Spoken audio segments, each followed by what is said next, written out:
Good evening. Thanks for joining us. The battle over policing in Surrey is taking another turn, one that hits Surrey taxpayers directly in the pocketbook. Surrey police officers are quitting and joining the RCMP. To prevent that, CTV News has learned the officers are being offered bonuses.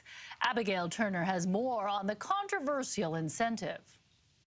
Whether it's called an incentive or a bribe, it's an unprecedented move in an effort to keep Surrey police members on the payroll. CTV News has confirmed the SPS chief has offered 180 of its members an 80-hour retention bonus if the SPS becomes the police force of jurisdiction. Nobody joined policing to have this political cloud over us. The stress from Surrey's policing limbo is behind the reason to offer the bonus, equaling about 2 extra weeks of vacation per member. But there's no word on how much it would cost taxpayers, an added expense on top of currently paying for 2 police forces. Each and every month is costing the taxpayers of Surrey $8 million.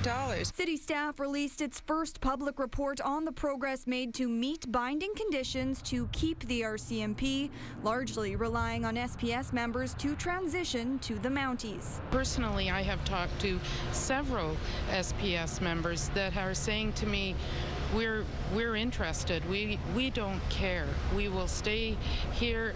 We want to work in Surrey, and we will stay as RCMP or we'll stay as SPS. The city says 15 SPS officers have been hired by the RCMP or are in the process, and claims another 81 have indicated they'll switch. But the SPS argues those numbers are wrong. I think the binding conditions really rely on staffing problems in the RCMP, and these issues are decades long. It's not something that can just be fixed overnight. I asked all line officers to record names, unsolicited names of SPS officers who had indicated they would, if the decision was made to retain the RCMP, would join the RCMP. The SPS bonus did not need police board approval because it's considered a labor relations issue.